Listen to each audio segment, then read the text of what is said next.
Okay, hey Kelly. Here's a little setup. It feeds the fiberglass, no problem. I've chosen to feed it out this way here. Um, so I did a batch. I batched it in 250, and 250 is a pretty big stack. I think 250 is something like ends up being something like something like that. It's a pretty heavy stack. So, which is okay. And I can get 250 on that small conveyor, you know, and I can make you guys a conveyor, or there's several ways we can do this we can talk about. But I got it set up for 100 real quick, and this is one way to do it. So you you shingle onto a conveyor like this.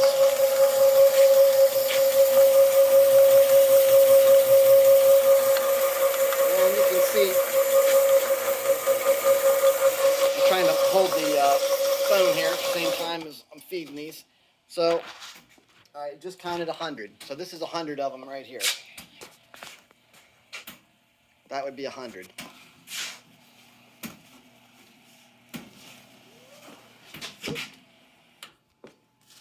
So let me scoop them up here real quick. Give me a second. I'm not using my tripod here. All right. It fell over. Okay. So here's 100. That's a pretty easy stack to grab.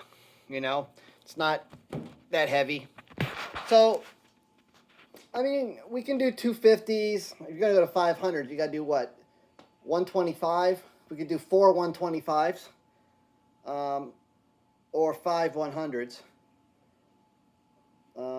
Let's do 125 and see how big that stack is. So we just come over here.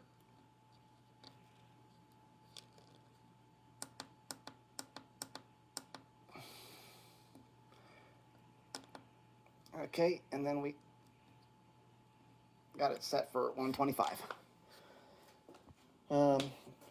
The stuff's not exactly light, so try to load it while I hold the phone here.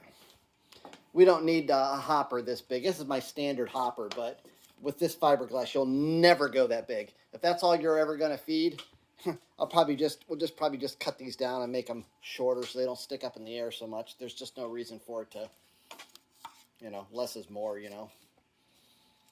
All right, so here's 100.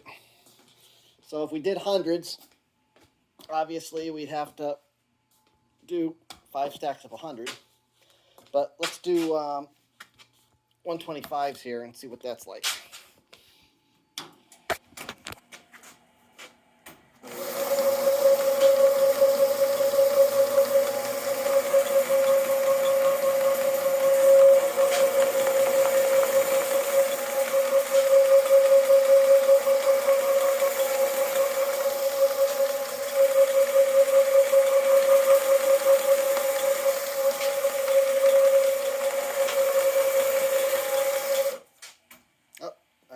That's 125 right there.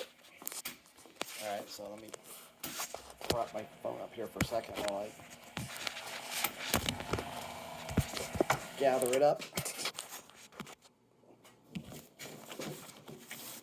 Just curious how big of a handful 125 is. You guys work with it, so I mean, I'm probably not telling you anything.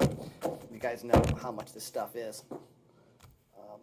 I deal with paper and thick paper as well, and magazines and books and packages and all kinds of stuff.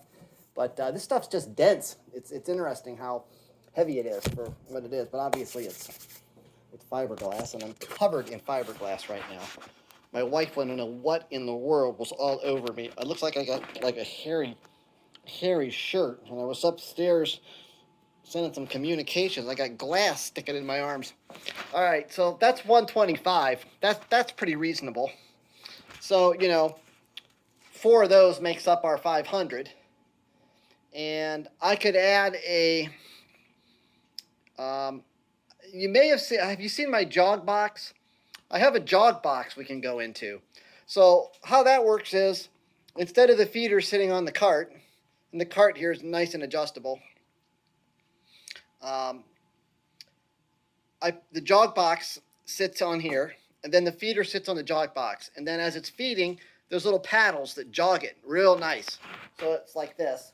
And then when you reach the count, the bottom drops out. There's a hydraulic cylinder, and it pulls the bottom out. And when it lands on the conveyor, you have a perfectly jog stack like that. And then it starts feeding again automatically on its own. It's really nice. I've got one I can demonstrate. I can show you a video tomorrow when we're talking. I've got one down here that's pretty much ready to go. That's it right there. It's missing. That's the drop bottom cylinder, and then the paddles go up here. But I can set that up tomorrow or the next day and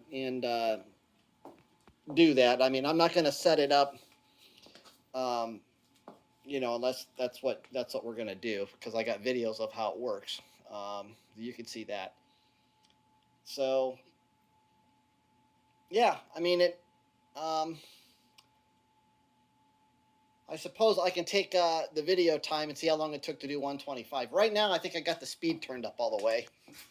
Now, if we turn it sideways, it'll feed a little bit quicker because we're going the short direction, but it's really not, it's really not that much shorter. So we'd only be picking up a little bit.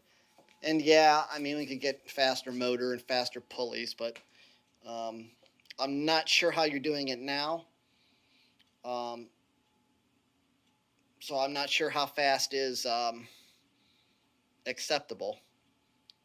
But when I stop the video here and go upstairs to post it on YouTube for tomorrow, I'm going to see how long that 125 took, and then we can figure that out into how many minutes.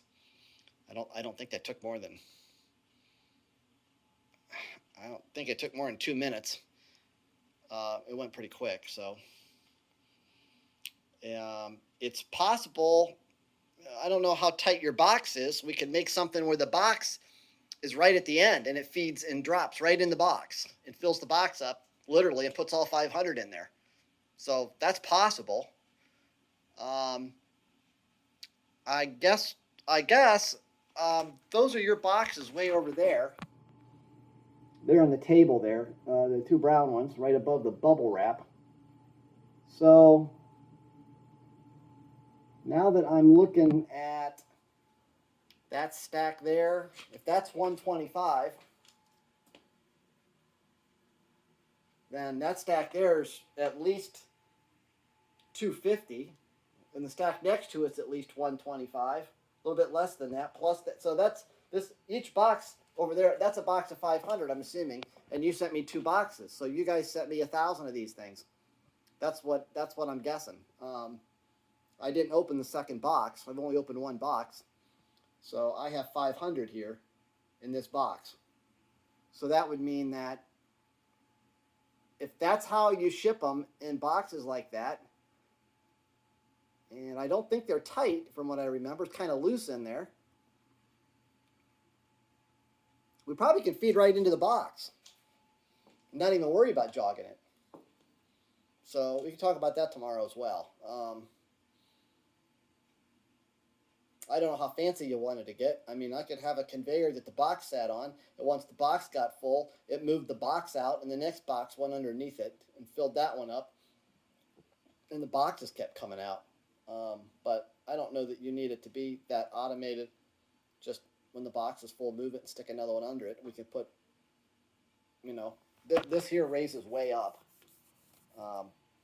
This here goes like up another 12 inches, I think.